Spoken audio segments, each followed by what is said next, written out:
इस बुलेटिन के प्रायोजक हैं योगमणि institute of nursing.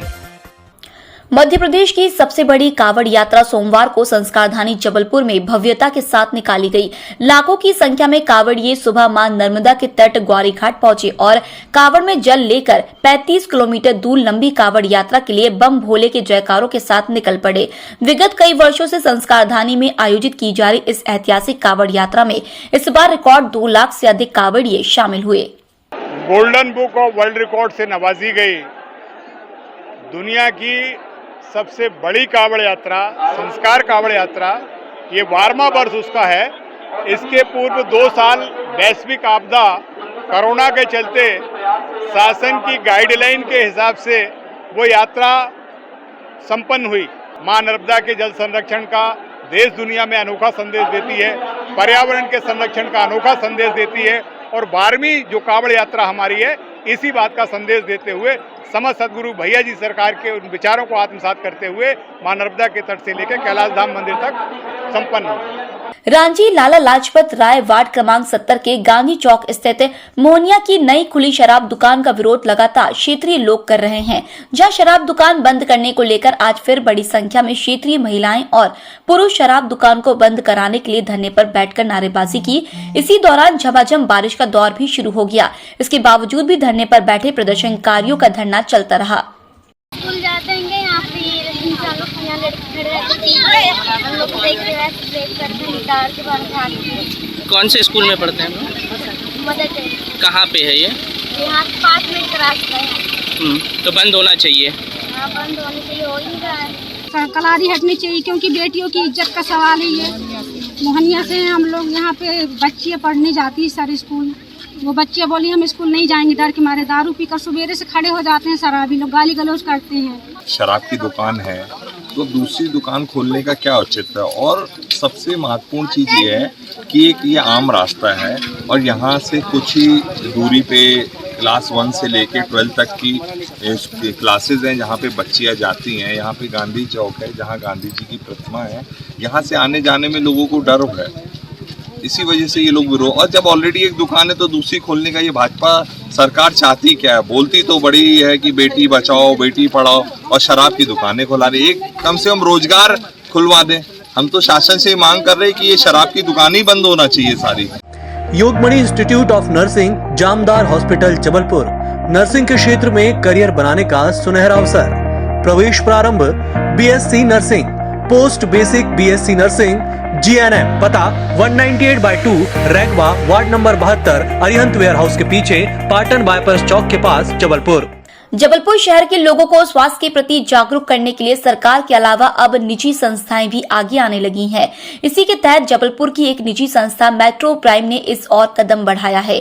Metro prime ने इसके लिए हाल ही में पार्षद का चुनाव जीतकर आए पार्षदों के साथ एक संवाद कार्यक्रम का आयोजन किया, जिसमें स्वास्थ्य को लेकर चर्चा की गई। आयोजनकर्ताओं का कहना था कि जबलपुर को स्वास्थ्य के प्रति फिट रखने के लिए इस तरह का कार्यक्रम आगे भी जारी रहेगा।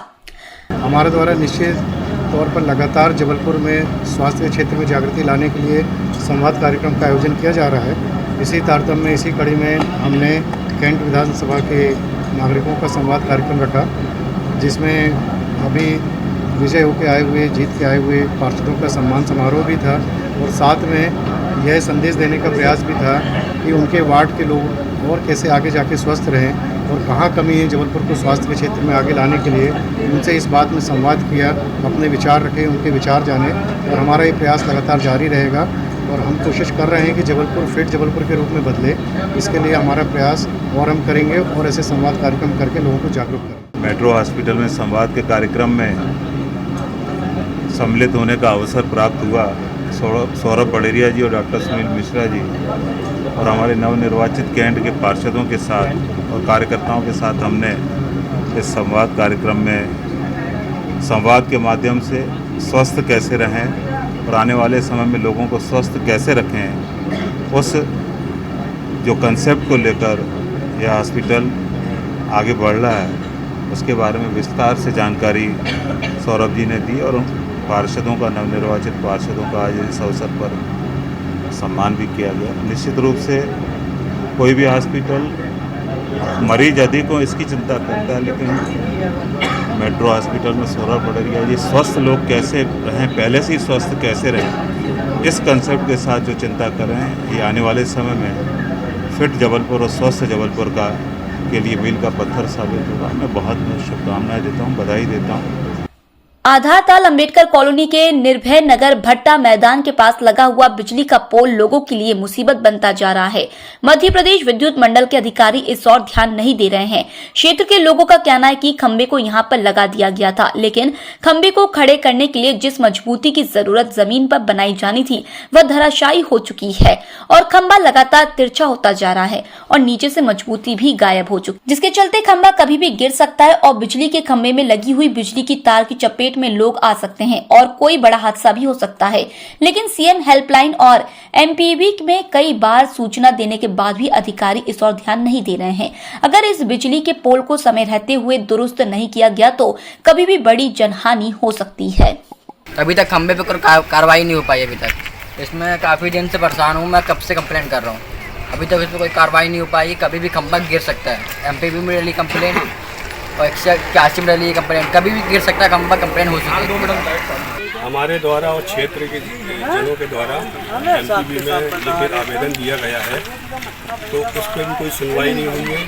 और 181 में मेरे द्वारा और जो यहाँ बस्ती के लोग हैं उनके द्वारा भी एक शिकायत दर्ज कराई गई है, परंतु उस पर भी कोई निराकरण नहीं निकल रहा है। यदि कभी भी ये खंबा ऐसा है कि कभी भी गिर सकता है और कभी भी गिरेगा तो जनहानि हो जाएगी, किसी की मृत्यु भी हो सकती है और जितने लोग आएंगे उसकी चपेट में वो जल भी सकते हैं और जल के उनकी तुरंत मृत्यु हो जाएगी। तो मैं प्रशासन से ये गुजारिश करना चाहता हूँ कि कृपया इस पर ध्यान आकर्षित करें अपना और इसका निराकरण जल्द से जल्द कराएं। घमापुर थाना प्रभारी मनीष कुमार ने बताया कि गत रात्रि शीतला माई निवासी गोपाल केशरवानी अपने पड़ोसी के 8 माह के बालक को बाइक में घुमाने के लिए लेकर सड़क पर निकले थे, जिन्हें पीछे से आ रही स्विफ्ट कार ने टक्कर मार दी। टक्कर लगते गोपाल केशरवानी और बालक दोनों ही को चोट आई है। मौका देखकर कार चालक घटनास्थल से फरार हो गया।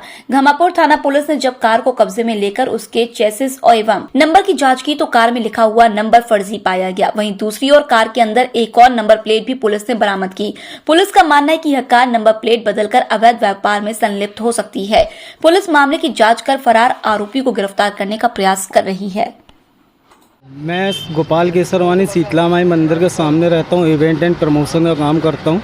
मैं कल 11:10 पे अपने घर के पास खड़ा था। मैं अपनी बाइक में पड़ोसी के पास गया और उनके बच्चे को रोज़ाना की तरह कल भी मैं घुमाने के लिए निकला, तो मैं उसको घुमाने के लिए कांच घर तरफ लेके गया था। वहीं पर कांच घर पे चौपाटी के सामने मुझे पीछे से स्विफ्ट कार ने टक्कर मारी, जिसमें मैं और 8 महीने का ये बच्चा घायल हुआ। कार में बता रहे हैं कि नकली नंबर प्लेट लगी थी। हाँ, उसके अंदर एक नंबर प्लेट अलग से रखी थी, वहाँ से मुझे जानकारी मिली और गाड़ी में भी नंबर प्लेट अलग लगी थी। कल रात्रि में 11:30 बजे लगभग एक गोपाल केसरवानी जी हैं जो पल्सर गाड़ी से अपने एक छोटे पड़ोसी के बच्चे को 9 माह के घुमाने के लिए आए हुए थे। तो यहाँ पर चौक के पास में, कांचघर चौक के पास में उनसे एक स्विफ्ट गाड़ी, ये खड़े हुए थे, स्विफ्ट गाड़ी आके टकरा गई, जिससे कि स्विफ्ट गाड़ी चालक गाड़ी छोड़ के भाग गया। इनको चोटें आई, बच्चे को भी चोट आई।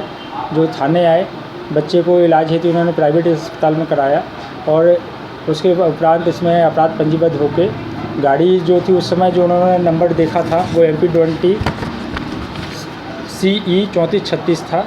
बाद में हम लोग उसमें अन्य चीज़ें ट्रैक करने के लिए गाड़ी की जांच करी तो उसमें कुछ और नंबर प्लेट और अन्य चीज़ें प्राप्त हुई हैं जो कि जांच चल रही है।